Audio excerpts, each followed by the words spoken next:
Welcome to the Smart Property Investment Show with your host, Phil Tarrant.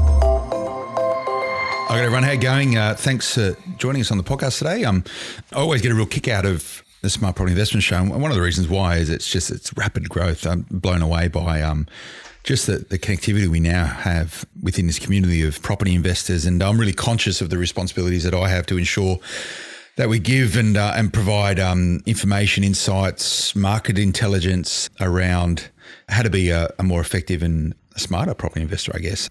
But a lot of that, sometimes we focus on the mechanics of property investing and the how-tos of property investing and the data, the insights, the information to help you shape the way in which you invest and make asset selections. And I'm quite conscious that sometimes there might be a bit of a gap in that, and that's around mindset. So there is the way in which you can be a smarter and more positive property investor and smarter property wealth creator by being more switched on with what's going up in your head and how you can use smart, positive, focused rigor to shape the way in which you think to be better at what you do. So I'm talking about mindset here, and mindset's critical as part of anything to do with property investment. Mindset is critical as part of anything to be effective, to lead a better life, to be a better sportsman, to be a better business person, to be a better family man, to be a better partner. If you get yourself right, a lot of things work well. Now, when you look at relationships, and whether it's a business relationship or whether it's a relationship you have with a partner, a lot of people think that it's incumbent on other people to make sure that they're happy. A lot of people think it's incumbent on whether they're in property, financial advisors or accountants to make sure that their happiness is right and therefore better at what they do. Now, my personal belief is that unless you've got yourself sorted out, you can't be a great partner in doing anything. If you can't get yourself sorted out, you can't be a great property investor. So I just really want to explore this a little bit today, and it's outside my pay grade. So I've asked someone to come into the studio to help me with this, John Novak. He's from a business called Boomerang Effect. He's a mindset coach. I guess I'll call him that. He does most of his work around footy teams, in particular with the Manly Sea Eagles. But I reckon we can learn a lot from John, and we're going to explore these type of things around resilience, attitude, mindset, and the responsibilities that you have as a property investor to get yourself sorted out so you can be most effective and achieve your objectives in investing in property. John, how you going, mate? Long-winded intro, but I want to set the scene. I loved it. I feel so passionately involved and engaged already by the intro. So thank you. You set the scene. Well, it's a funny thing, and I think a lot about this because I lead a pretty busy life, and I have a lot of relationships with a lot of different people, right? And I personally believe that the better that I am at doing what I'm doing, the more positively I can affect every outcome in every relationship or initiative that I concentrate on. So I feel fortunate that organically I'm able to wire my brain a particular way to actually go about doing that. But I think a lot of people struggle with that.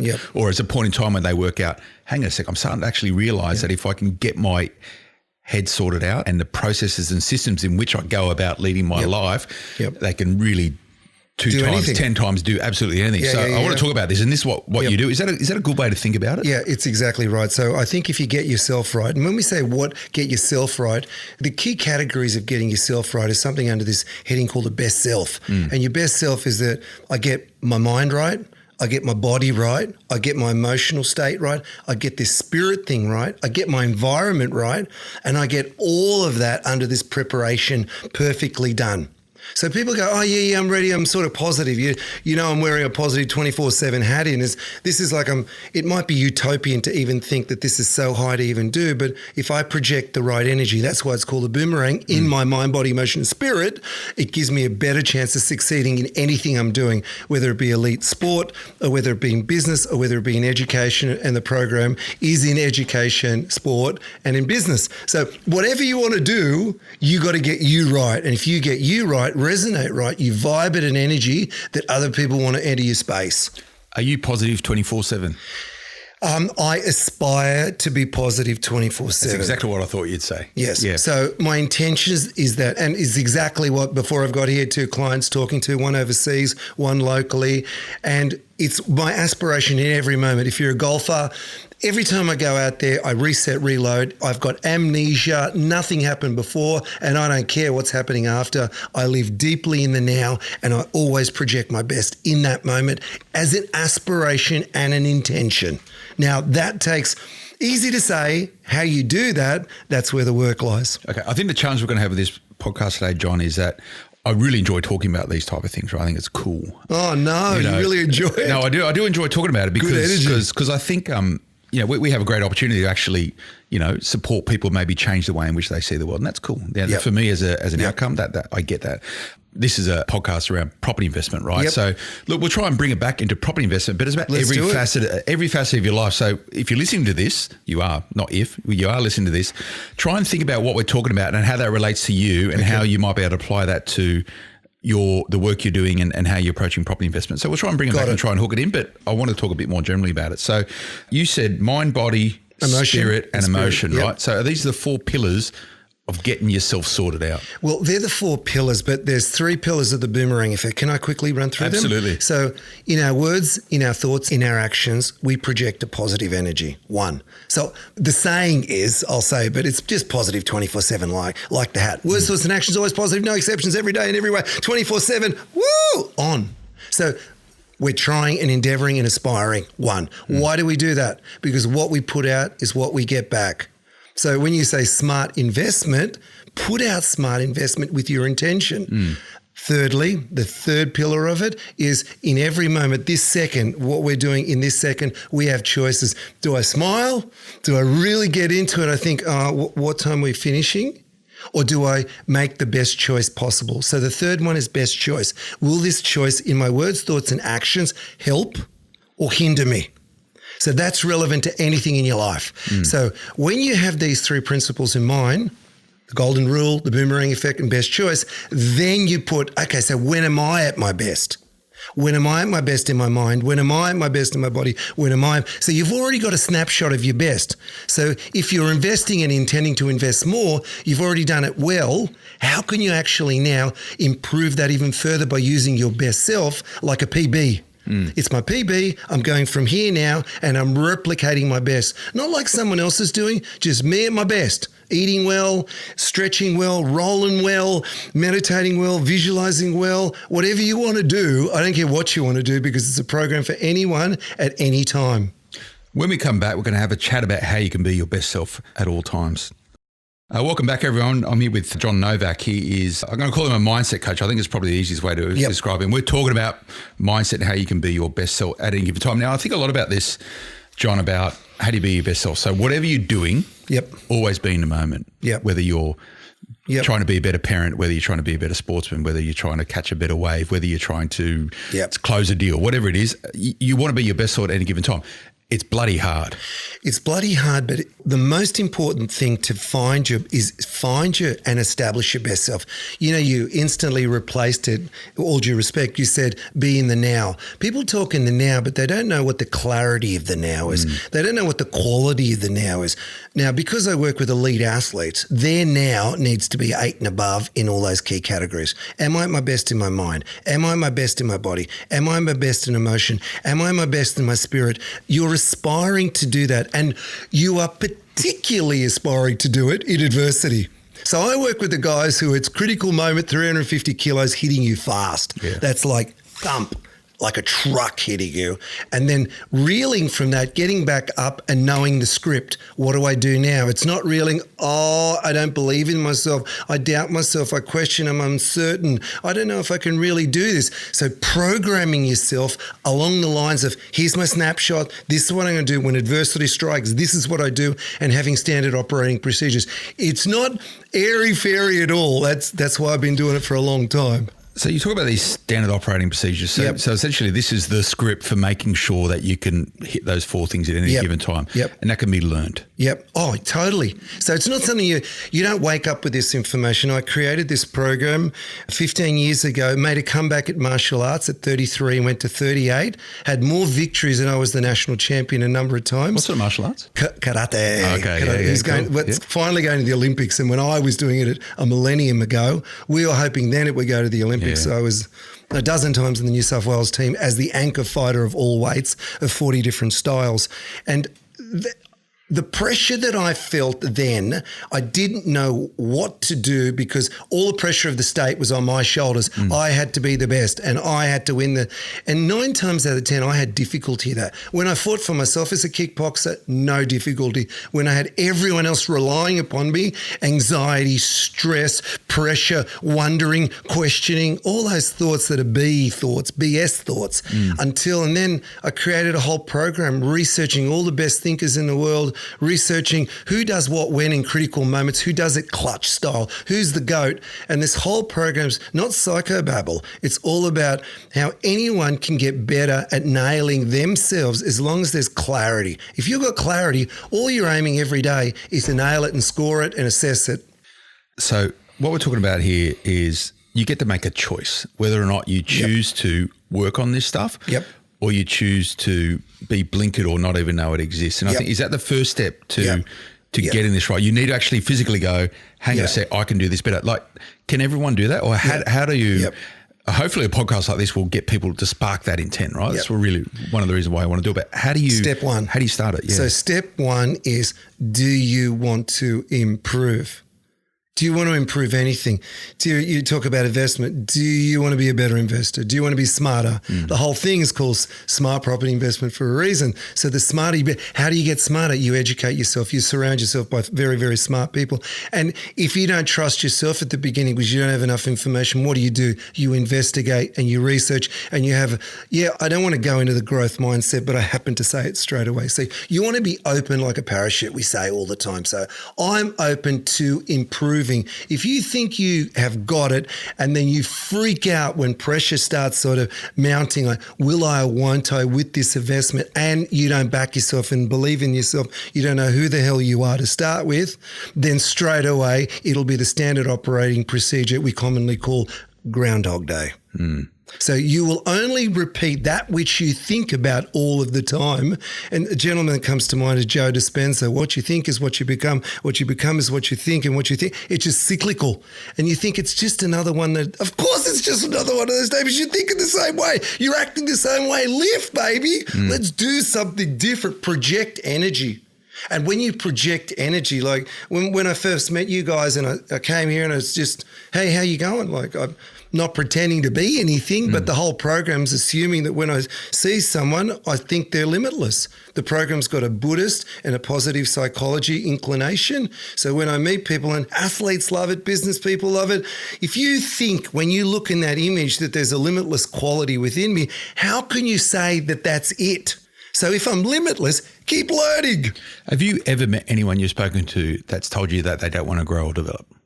I've had people in their actions do that, like elite players who go, no, I'm good enough. They've represented the country and they've represented the country earlier in a sport, and I'll say it's cricket, and at the top level at 50 overs, and they got it at 18, 19, and then, so what's the big deal?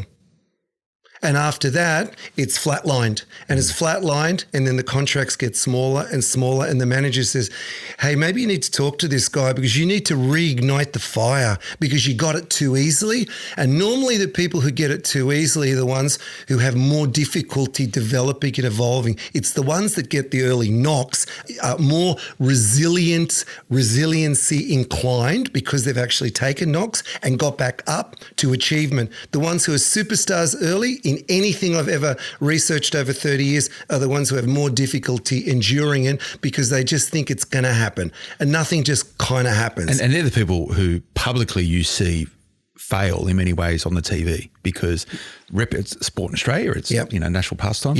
Brilliant at some point in time, and you just watch their lives spiral in the public eye, crumble to a point in time where they go, now what? So the responsibility for mindset and how mindset turns into performance, and performance can be anything. Better father, better parent, better investor, better whatever, right?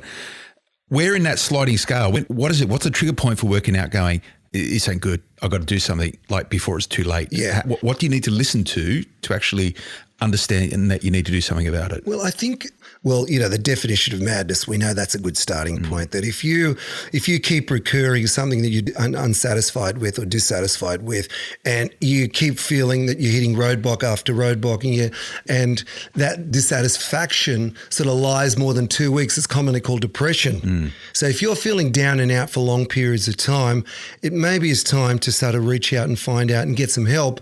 And I don't want to make this chat about depression per se, but it's identifying that I've only got so far and then realizing that it can be better. And let me tell you, it can always be better. I've worked with people who are suicidal. I've talked them down. I've worked with people with chronic fatigue syndrome. I've had pain of a day. You ask them, what would you put it on a rating of 0 to 10? And they go 9 all of the time. I'm in pain. And a whole bunch of people use this program in a way and forget the word program, all they do is they present themselves and say, I'm willing to see it differently. If I'm willing to see it, you've met enough roadblocks to know this ain't working.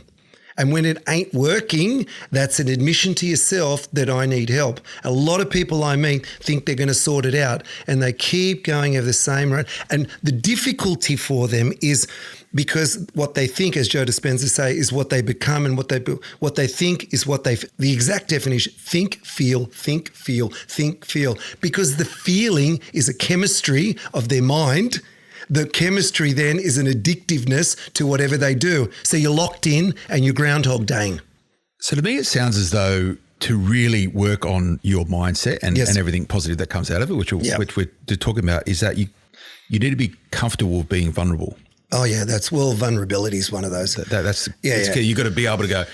It's a funny word. Yeah, it's a funny word. It's quite negative. Vulnerability. But I think in the modern environment, there's now a particular sense movement. Of vulnerability is a good thing. It's okay to be vulnerable. Yeah, and to break that down, like your understanding or our listeners' understanding, vulnerability means I'm not perfect, I'm fallible, I've got things to work on, haven't we all? Instead of walking around and saying, I'm perfect, I'm fantastic, and I'm Mr. or Mrs. Confidence, we're all imperfect. And I love the imperfect action and imperfect massive action. And that energy sort of counters the fear of putting out our vulnerability. Vulnerability is not something you fear. It's something that you become aware of that you can grow from.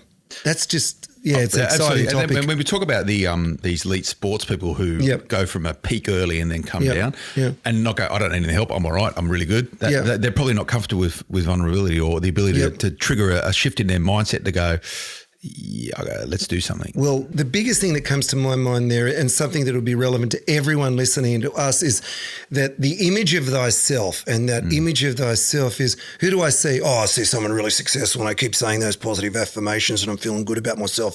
And then suddenly a vulnerability will say, you're not confident, you mean? Oh, does that impact on my performance? No. People think just confidence is everywhere. Just because you can slam dunk something and because you're Jordan in one field or Kelly Slater, that doesn't mean confidence transfers to everything. It's an attitude of openness and willingness and curiosity that enables you to start transferring your abilities. Just because I can't flush it 300 yards or meters as a golfer, yet I have some of the best golfers in the country that work with me. I do what I do, and that helps them do what they're doing. And then recognize where it is that they're challenged, but we change the lexicon. The biggest shift in vulnerability that we need to work on is if I look at a moment which is bad and I go growth, opportunity, limitless capacity, it just changed the whole way we perceive it. And that is a starting point to growth. But first, the admission that I don't need to be perfect at everything. I just need to be interested in loads of things. I like this. I really enjoyed the chat. So let's... Ditto. So say you sit in front of someone for the first time. So someone's gone, oh, look, Mr. X, Mrs. X, you're an elite athlete or you're an elite businessman or whatever it is, right? Whatever. Well, I have barristers, I have doctors, I have CEOs, GMs. Yeah. So you can probably work on these things, and they've got the vulnerability to acknowledge that, and then also the intent to improve it, right? And I think that's the first big step, right? Yep. But then, go and speak to John. This bloke will help you out, right? Yep. Okay, no worries. So you sit down with someone for the first time. Yep. What's the first question you asked them? The first question I asked him is, if you knew you were limitless, how would it change things? So in other words, when you sit with a psychotherapist, a lot of friends who are psychotherapists, fantastic. We just go, so what's your problem? So when you start identifying problems, and because we have 70,000 thoughts a day, and when you're riddled with negativity, it goes up to about 90%. I had a client this morning that was 90% of all of his thoughts were negative.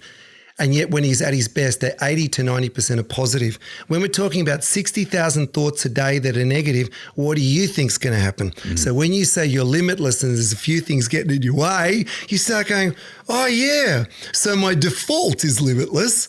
Now, what do I repeat, which is not helping but hindering me? So then I will just simply work on the P and N ratio, and that is positive, negative. How much of the day are you in a positive place in your mind, in your body, in your emotion?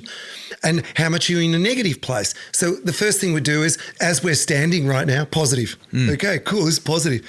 If I was slouching down and looking disinterested instead of I'm really into what we're working on together, if I was there, and I would change the state of just getting up. And Robbins talks about that. He's been talking about it for millennia. It's kind of respectfully to him, because he's obviously a legend in what he does. But it's kind of, as a martial artist, if you're not standing there and you're not on, you're giving a message to your opponent. Yeah, he's fearful, she's fearful. So what do I want to project? So we would change our body. We'd start talking about some good stuff. So I can, I will, I want to, I intend to. We'd be changing the language. We'd be focusing on positive emotions. We'd be focusing on the spirit and personal philosophies within a person. Now, that's a lot of stuff. But come back to what I said a little bit earlier. I said, work on your P and N ratio. How much positivity is going on in a moment? How much negativity? And then put that into those 70,000 thoughts, and you'll probably know what kind of day you had. Anyone who had a so-so day had 35,000 negatives and 35,000 positives. So realistically, what can you operate as a ratio?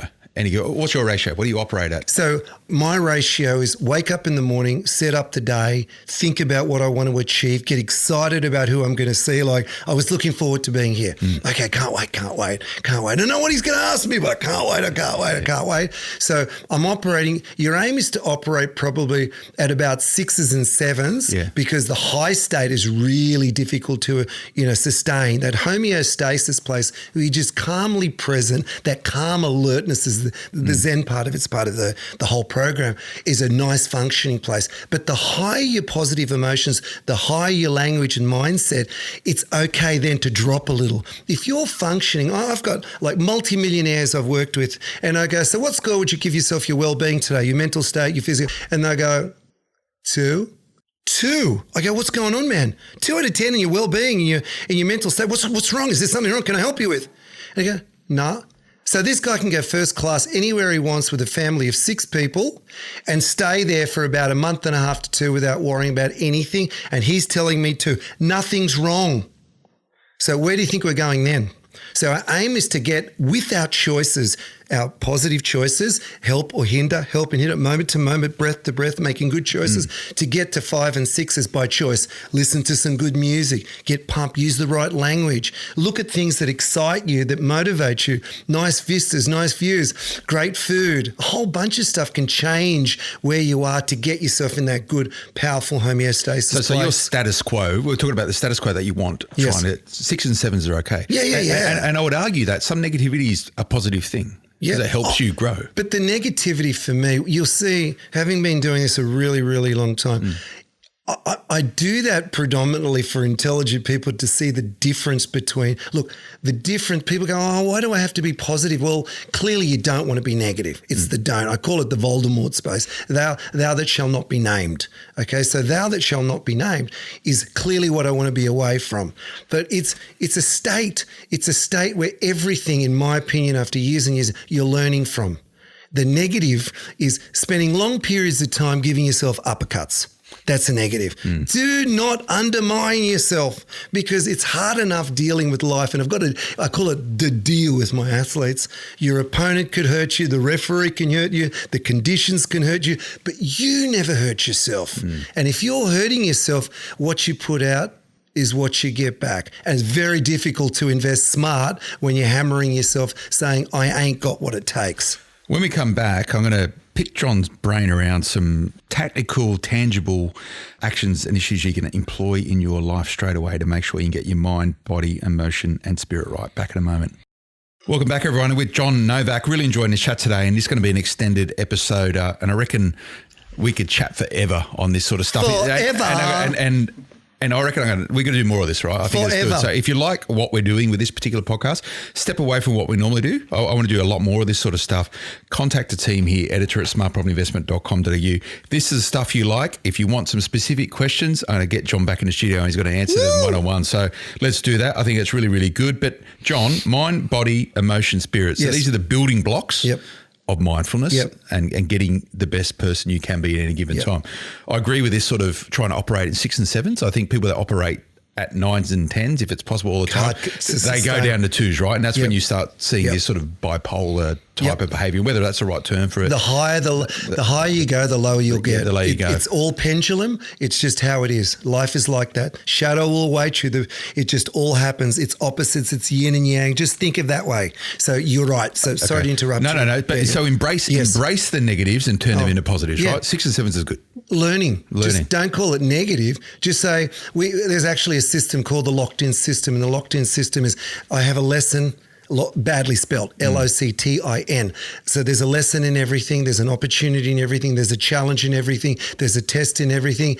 And the I is intently or intensely, depending on what you're doing and what's necessary at the moment. And the last one is now.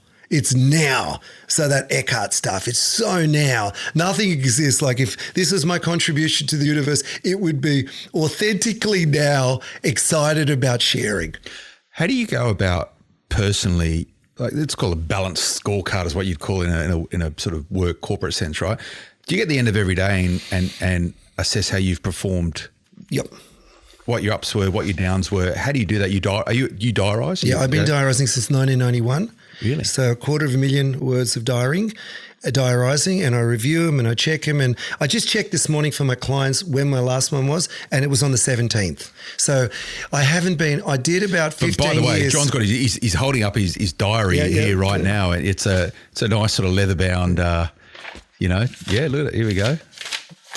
I say affirmations in it. I do a whole bunch of stuff with mindfulness tools and skills and highlight things, radical response required now. So what I'm trying to do is get clear in my mind with those 70,000 thoughts that we all have cohabitating.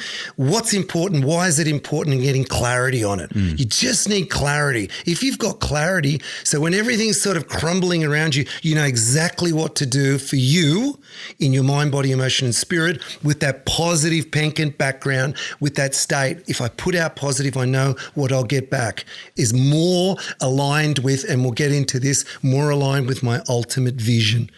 Okay. Ultimate vision, the building blocks of it, mind, body, emotion, spirit. Let's talk about mind. Oh, I love it. Okay. Let's talk about mind. So mind, and this is for property investors. So getting your mind right to be a better property investor. Yes. Give us 3 tips right now. Yep. To help you with this. Yep. So the first thing I need to say is, if you want to be a property investor and you have a big vision of 9 properties, I hear 10's too much. So we go down to 6 to 9, and you got a big vision of lots of property. You actually say it like we're talking Muhammad Ali, first affirmation that ever came out. I am the greatest. I am a passionate, smart property investor. I would use language that complements what it is that my vision is. I want to be great at something. I want to invest smart. So I invest smart. I do that, Dane. I would use that as an affirmation. I would say 20 times in the morning. I'd say at lunchtime. In fact, knock yourself out and say, I'm a smart investor and I do my research. I'm a smart investor and I do my research. I would affirm that till you hear a cow mooing. So, in other words, I'm imprinting on myself and in my mind space something that gives me more of a chance of achieving what it is that I want to do. Because you want to do something, but your language isn't close. So now we've got to disconnect. So I would get that right. Number one, with my mind, I would be also looking at what kinds of things are necessary. So we have a macro version of that. I want to be a brilliant property investor. Okay, so what are the little things that I need to do to get myself there? So I'd have sort of thoughts along the lines, micro versions of, well, I need to be a person of detail. I need to do my research. I'm a property investor who does his or her research. Research, property, vision.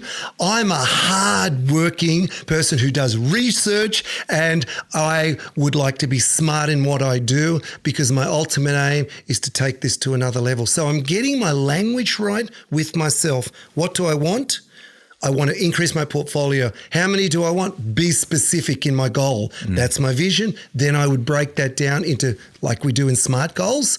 And then I would use language that becomes my standard operating procedure. I would write the top 6 things down that you believe are really important for you to achieve that goal. And I would repeat them throughout the day, at least 20 times in the morning. First thing in the morning, you get up and say, smart property investor, smart property. Now, why not me? Why not me? Why not now? So I'm actually convincing myself, I'm mentoring myself, and I'm supporting myself in an encouraging way towards my vision. Is that specific enough, or do you want me to? Very specific. So you talk about programming your brain. You are totally programming, and what you're doing is taking out the disbelief, and you go, but I believe. Yeah, you keep investing in the disbelief. Stop it. Just go and keep saying one after another. And to complement that and to supplement that is you'll have negative thought going through your head because you're programmed that way. We're all programmed that way. So, oh no, I'm not really the guy who can do that. Then we have something called the 4-to-1 rule. And the 4-to-1 rule, for every negative you say, you hit it with 4 positives. So no, I'm not that guy. No, I am exactly that guy. You say it with energy and you project it, and you can use your body with that. Yeah. You can project forward and say things. Well, John's bouncing around like a sorry. No, I like it, but that's if you movement yes, is key. Movement in anything is key. I love that we're standing. I love it. This is why really I stand, cool. Move around. Well, this is the energy on movement. Like you step and you brace. And as I said, I was a martial artist for. You can tell. And I'm still constantly doing move. I wake up this morning and I do my qigong for about 30 minutes, and I'm doing this stuff, and I'm bringing energy in, and I'm flowing east, west, north, and I'm just flowing. And you wouldn't know that I'm nearly 60 years old, and I'm really focused on. You're not nearly 60 years old. Yeah, I am. Don't tell anyone. So my aim is to share that it has nothing to do, and of course my lines and all that will be there, and of course things will droop, and of course, but my spirit, if it's limitless, that means let's make it abundantly something special. We're going to get the spirit, but I'm going to use that as a segue into body. You're in pretty good nick, mate, for 60, to be fair. I wouldn't pick it. I wouldn't call it. So you're doing something right with your body. You've been an athlete. You obviously know yourself. So what are the 3 things around body? How do you get your body right? Eat well. So you just got to move, man. Yeah. Just got to move. Everyone's just got to move. You just move. And the more you move, the more you create energy. And when I say move, it can be fast movement. Yeah. It can be hopping, lifting, and it can be rhythmic movement. Anything you want to do of a day, you can replicate. You want to dance? Woo! Whatever it is that you need high energy, move with high energy. You need to be calm as, composed as, a critical moment, right decision. There's a body that goes with that. Use music to do that. So your body actually becomes the mirror for your vision. Your vision is you want to have 9 properties, 8 properties, 7, whatever it is that you want. Get the body that you need to be able to do that. And it really is a body that's tall, that's happy. I would smile often through the day. All my professional athletes smile a lot, and it's particularly in adversity, crack a half smile. Because the chemistry changes straight away in your head if you crack a smile. In fact, the worse it is, don't let anyone know this, as bad as it gets, smile even more. For yourself, not for anyone else. But I agree with that also, but it's also a great product in times of adversity, whether it's in business, right? It's a contextual property investor, whatever. Yep. If you're a leader, if in times of adversity, you crack a smile or a half smile, it's infectious not only for yourself, but the people around you, right? That's the responsibility we all have. It's all good. It's called a contagion theory. The contagion theory is if I keep smiling at you, and I love walking around with a positive 24/7 hat, you should see how many people smile back. Don't worry. Do not worry what they're going to do. Do not be the result of the reaction to what that's happening in their lives, in their 70,000 thoughts. Just do your thing. Make a decision in the morning. I'm going to project a certain energy today. I don't care what they say. I'm just going to do me. I'm going to do me well today. And I'm going to rate myself at the end of the day, how well I did me in my face. And you can diarise that, and that's what John does. So body, move. What else is there? What goes inside? So obviously your food. So low in fat, salt, sugar, all that stuff. There's a lot of research of that. Yeah, we don't need to go too much in that. It's really funny how all of this stuff's out there and everyone knows this stuff. The knowing doesn't correspond to the being. At the moment, we have more fatties than we've ever had. And I know that because I used to walk around New South Wales and talk about the gospel of take control of your life and well-being for MBF to prevent them using their policies so they get more in charge with their bodies. And people don't actually do anything till they have to do something. So it's a choice. And you were talking about in the mindset, what do you need to do to start? Well, you got to know you can do it better. And if you keep doing the same old things, and our diet world is ridiculous now. We have 90% of them fail. We keep looking for something new, and it's the moderation stuff. But before you know, we're moderating this not so good food with this Start on a diet that you can stick to and diarise that as well, and be very, very clear what your objectives are. And it's just loads of veggies, loads of fruit, less preservatives. And we know this stuff. Everyone knows it. Everyone knows. But do we do it? Score that at the end of the day. How well did I go with my diet? I do that, All of us do. I get it. I get it right most of the time. Yep. But what do you do when you don't get it right? How do you reprogram out? Because I know last night I ate some stuff I probably shouldn't have, right? And I was like, but your aim is aberration is different to being that this is your standard operating procedure. If it doesn't happen once, that's sweet. If you do it over and over and over and then you're just about to go swimming and swimming season coming, you go, what have I done? You've done it, man. Yeah. Take responsibility. Don't hide from yourself. Look in the mirror and say, I did this, I've done this, I've constructed it, I can deconstruct it. And that's probably a product of emotion. Let's shift to emotion. Oh, yeah. Because, let's do this. Because if you look yourself in the mirror and go, I'm a bit of a, Tubsy. That affects your emotion, and your emotion affects mindfulness, yes. right? So when you talk about emotion as a pillar to mindfulness, these are all equally, relevant, but emotion is key. Yep. So our aim in our emotional band is, if we're just talking, we're talking like we've got anger and we've got fear and, the fight and flight thing, those emotions, anywhere around there, those emotions existing all the time. In any moment, we know what to do because we're programmed that way deeply. It's deeply within us. But what are the emotions that it's nice to hang around with? And probably I've got a term for this called tag. And the tag emotion, so tag someone. And what's tag mean? Thank people, be appreciative of what's going around you, and be grateful for stuff. Now, those terms are all around now. Everyone's talking about thanks, appreciation, gratitude. But are you actually doing it? Score it. So part of the tag is just really good energy. Good energy is I project a caring, loving energy for my brothers and my sisters because we're hanging out together right here, right now. Now, that's the kind of energy. That's the light energy. The lightness of energy is, we have found from all research, the more I am in my heart, and that I'm tagging someone with thanks, appreciation, and gratitude, things just roll and flow. And when you're rolling and flowing, you're swinging it well, and you're doing you at your best self well, because people who do themselves really, really well are actually loving what they're doing. Love being a smart property investor. Love it. If you love it, you're going to sort it out. You won't hang around with a low body, eating bad food, going, I can't do this. You'll learn how to do it, and it's okay if you can't because, we can Google it. And I guess that leads to a spirit, right? Yeah. How good is your spirit? Yeah. And does spirit means being spiritual? No. Or is something different? Well, because it all comes down to all the athletes I've ever worked with, the best of the best, and all the research I've ever done. And let's go spirit and segue into the two big terms in spirit that are, there's a few words first. Faith, trust, and belief. What's your faith, trust, and belief? What spirit do you bring into the office? What spirit do you bring to the investment world? What spirit do you bring in your family? So spirit is not a nebulous term. Spirit is just an energy. Let's say it's synonymous to energy. But I also like thinking about spirit as just this thing that we coexist in. Jim Carrey had all these challenges these last few years, and everyone's going, has he lost his stuff or has he found his stuff? And I love one of his statements and sayings, and you hear it everywhere now. And that spirit thing is, just imagine life is not happening to you, but for you. That's a spirit, but that's not a faith spirit as in church spirit.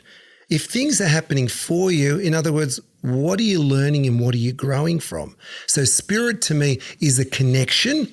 And then now I go into elite connection to others and your deep self and your higher self. I'm trying not to be too hooky kooky with it, but spirit for me in elite sport is zone. What zone? And I've come to the conclusion after all my research, after years and years and listening to the best and being with some of the best in this country, that zone, the precursor to zone, which is synonymous to flow, is your best self. If you reproduce your best self in mind, body, emotion, spirit, environment, preparation, those things, you're getting close to a state where you're targeting the best of you. When you're targeting the best of things, you wouldn't believe how you're co-creating good stuff. So what I was going to say, John, is I feel like we're just speeding through this stuff from time. Sorry. So no, but it's really, really good. So we'll definitely get back on. I want to talk more about this sort of stuff. Yep. I'm going to have to close up. But what I'm interested in, John, is why? Like, have you ended up as this guy, right? Because there's been a point in your life where you've had to. Do you have a personal journey with sorting your own stuff out, or like what's the why? Well, the why is interesting because I pursued 3 academic degrees, did 7 years of a PhD, and fell out of time because of a divorce I had and a charity I was running called the Fair Go Campaign for the 2000 Olympics. And I was training the best athletes in the country and working at Healthlands, a Fitness First. So I had to segue into other things. So I went into television for 10 years.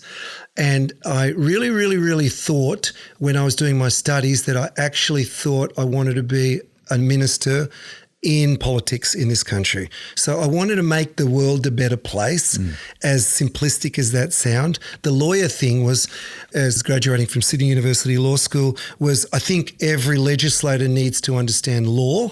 So I thought I needed to do those two things. So I got involved politics on both sides at different points. And I found that I couldn't talk about justice with my hands bloodied with what I had to do being involved in elected politics. So I just said, no, not doing that, not doing that. So in 2000, after I'd been in the fitness industry supplementing my way through all these degrees, opportunities arose. I started to do lots of different things on telly, and I thought, I'll just do the telly thing because I can't do that. And then a lot of people would just come up to me and go, what's this energy thing you do, man? You're doing this energy thing all the time. Could you just break it down? And in the last 25 years, I've broken it down and created the program because people came to me and asked me, could you help me with being a little more consistent at critical moments with themselves? Can I just say one thing before we finish? Sure. There's one thing I just had to say. Absolutely. Because 6s and 7s are really important, but in the elite space that I'm in, it's 8s and 9s, predominantly 9s to win a premiership. And, we're going towards, we're a top 4 now at Manly, and we're going towards a premiership. 6s and 7s won't cut it. That's just an okay routine. But in your life, at critical moments when it really matters, you need to be at 9s, and you need to know the difference between 6 and 7 cruisy, everything's sweet, to 9 is critical moment. I back myself. I trust myself. The language is right. I have the faith and trust. I'm eating well. I'm running well. My spirit's right. So sorry that I just needed to qualify that. My apologies. I completely agree with you, John. And I reckon, to give context, what we've spoken about is that the building blocks of mind, body, emotion, spirit, being your best self, and having that relationship with those things allows you to throttle up and down as required. Oh, yes. So if you got that, like, if you got that stuff, you go, all right, I need to be 9, bang. So people say to me, like, how do you talk to the leadership group of, these guys are gorillas. These are massive units, fast, hard, strong. So it's got to be big. And so when I come out, pardon me, wooing, when I'm doing that, they're going, oh, you're crazy. No, you're crazy, brother, because what you're doing is having a Mack truck hit you repeatedly for 80 minutes. So if I'm not big at that time, they just don't listen because it's like, just another person talking about stuff. What do they know? I know a lot about it because I was in rings and I had to duck and weave because someone would knock me out. So I learned the hard way in addition to the academic space. I reckon you probably take most of these guys down still, right? I'd evade them very, very quickly because they're really powerful at the top of their game. It's about working out when to fight and when to flight and what fights to fight, right? And this again goes down to being nines, right? Yeah. You know, sometimes you got to fight. I'm not talking physically. I'm talking mentally, you got to fight. Yeah, fearless. Yeah. Fearless. Confront whatever it is and go, how can you do that if you doubt yourself? But that comes to courage, right? All this stuff is all about courage. And the best people I see and I'm very fortunate that I get a big blend of stuff, right? Talk to lots of people. Courage isn't spoken about. People talk about resilience and all that sort of stuff. Courage is critical. You know, people say I want to be creative. How can you be courageous if you come back to the 70,000 thoughts and half of them are negative, or you're feeling down? Be filled with courage. Be brave. You know, where do you start? To change that, to get close to courage, you just need to be a little more that. If you're a little more that, it's easy to go to courage. And also in that is meaning and purpose. If I need to protect my children, even if you feel that you're scared of something, if you had to protect your children, if you've got children, courage will come because it's important. It's meaningful. You know, I love these kids. I'll do anything for them, or my partner, or someone I love. You know, it comes in a critical moment because you care, and that's the meaning of that moment. So, yes, I agree with you. We've just asked you, John. So if you like what we've been chatting about, get in contact with us. I want to do more of this sort of stuff, and I think it's really beneficial to be a smart property investor, be a great property investor. There is many different components of it, and we spoke about at the start around research and burning the shoe leather and using the right people. Another big part of this is getting yourself right so you can be the best you can be. So if you like it, editor at smartpropertyinvestment.com.au, get some questions in. We'll get John back in. We'll have a chat about it. And I think we're very fortunate today to have John in to have a chat about this sort of stuff. So I hope you do enjoy it. Me personally, John, it's a real privilege to get to do what I do, and I imagine a lot of people spend a lot of money to get you in to help them do this sort of stuff. So for you to spend an hour with me to have a chat about this stuff, I'm going to have a 9 today in terms of when I go back and assess my day because of the energy and positivity that you brought to this. Put it out there. Thank you very much. No, absolute pleasure, and good luck to all our listeners. Just keep putting out good energy. Who knows what's going to come back? What you put out is what you get back. You know, like I've got young daughters, right? And it's funny you said that. And I'm going to get her to listen to this. So I've got a 5-year-old girl. God love her. And what we're working with her as a young lady who will be, move into a world which is still very male dominated. We're not worrying about the ABCs, we're not worried about mathematics, we're not worried about it. The things we're teaching her and working with her is on communication and negotiation and it's sort of EQ, right? Like being the better person. But the other stuff she would learn, right? That's okay. But my wife says, and the mantra with our daughter is the more you give, the more you get. And that's it. That's where it crystallizes those 6 words as some way to try and shape her as an individual and our daughter as well. So the fact that you said that, I get a real kick out of it. Yeah, well, that's that whole good energy thing. And when we have a 9-year-old daughter, my wife and I, and a son who's 13, and we have one that's 26. And it's the same thing. And they're kicking some amazing goals. In fact, the 9-year-old's more like a 27-year-old. And from debating and public speaking to Maths Olympiad accelerated program, she's just an amazing person that I just think she's got it all, and she really is limitless in every sense of the word. And all it is just constantly giving good energy out and being very, very appreciative and understanding that it just doesn't come off trees, and that daddy and mummy work hard at these things. And the more they learn that instead of it just getting it, and that could be just another session because I think so. The boomerang effect is also for kids, and it's in lots of schools. Let's do it. So thanks again, mate. Really appreciate it. Pleasure. Remember to check out smartpropertyinvestment.com.au. Long episode today, but I've really enjoyed it, and we'll do more of this. If you're not yet subscribing to Smart Property Investment, so you're the first to know what's happening property right across Australia, and also mindfulness, smartpropertyinvestment.com.au/subscribe. If you're into social media, Smart Property HQ, that's where you get your info. And if you like what we're doing with this podcast, I always get asked, how can we help you, Phil? The way you can help me is please keep those 5-star reviews coming through. The guys, you get a real kick out of it. So thanks for tuning in. We'll be back again next time. Until then, bye-bye. The information featured in this podcast is general in nature and does not take into consideration your financial situation or individual needs and should not be relied upon. Before making any investment, insurance, tax, property, or financial planning decision, you should consult a licensed professional who can advise whether your decision is appropriate for you. Guests appearing on this podcast may have a commercial relationship with the companies mentioned.